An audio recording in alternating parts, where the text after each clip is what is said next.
Depuis l'Antiquité, de nombreuses cultures l'utilisent comme aromatisant dans la cuisine et comme puissant médicament pour prévenir et traiter un large éventail de problèmes de santé et de maladies graves. L'ail est probablement l'aliment le plus puissant de la nature. C'est l'une des raisons pour lesquelles les personnes qui adoptent le régime méditerranéen mènent une vie aussi longue et en bonne santé. Bien que l'ail soit considéré par la plupart comme une épice ou une herbe, c'est en fait une plante potagère. Néanmoins, il est principalement utilisé comme épice par toutes les cultures. L'ail est une épice sur laquelle on peut toujours compter pour transformer un repas fade en une expérience culinaire savoureuse et saine. L'ail plus puissant que les antibiotiques. À ce jour, vous avez probablement entendu dire que l'ail présente de nombreux avantages pour la santé. Ces avantages comprennent une diminution du risque de maladies cardiovasculaires, l'amélioration de l'immunité, une vie plus longue et une détoxification du corps. L'ail contient de nombreux composés responsables de ses bienfaits pour la santé, mais les chercheurs en ont identifié un en particulier pour ses bienfaits exceptionnels, la lysine qui s'est révélée très efficace contre les formes nocives de bactéries et lui confère sa forte odeur. L'un des avantages les plus intéressants de la lysine est qu'elle constitue une alternative naturelle aux antibiotiques. Une étude réalisée à l'Université de Washington a montré que l'ail est un traitement efficace contre certains types de bactéries, comme le Staphylococcus aureus, SARM, responsable d'intoxication alimentaire et résistant aux antibiotiques. De plus, la lysine protège contre les parasites, les virus et les bactéries pathogènes.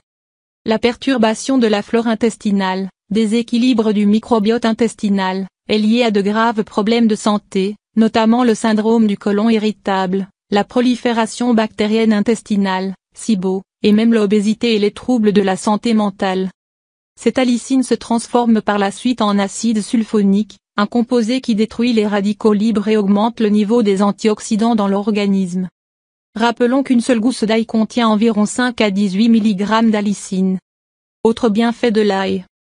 Réduire le taux de cholestérol en raison des propriétés antioxydantes de la lysine. Réguler la pression artérielle et la glycémie. Soulager les symptômes du rhume et de la grippe. Nettoyer l'organisme et éliminer les toxines. Réduire l'hypertension artérielle. Renforcer l'immunité. Réduire l'inflammation. Réduire les douleurs musculaires liées à l'exercice. Traiter l'acné. En outre, l'ail est un excellent aliment anticancéreux. Comment consommer l'ail? L'avantage de l'ail est qu'il peut être utilisé en toute sécurité à titre préventif ou pour soigner une maladie existante. Selon le Dr Joseph Mercola, partisan de la médecine alternative, il est important de noter que l'ail doit être frais. L'ingrédient actif est détruit dans l'heure qui suit l'écrasement de l'ail. L'ail en poudre ou granulé sont pratiquement sans valeur et ne doivent pas être utilisés.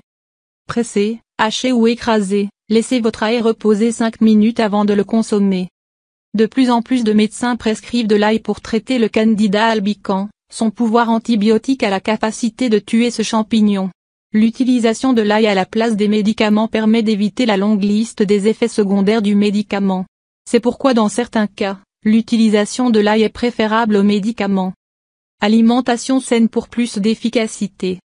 Comme vous ne pouvez pas vous attendre à ce que l'ail fasse tout le travail par lui-même, comme pour tout autre aliment, vous devrez suivre un régime alimentaire sain et équilibré pour que l'ail fonctionne efficacement. Si vous mangez des aliments malsains frits et sucrés, il sera difficile pour l'ail de faire son travail et n'aidera pas votre système immunitaire. Mise en garde. L'ail ne doit pas être consommé par des enfants de moins d'1 an à cause du risque de botulisme. L'ail risque d'altérer le goût du lait maternel, raison pour laquelle les femmes allaitantes devraient l'éviter.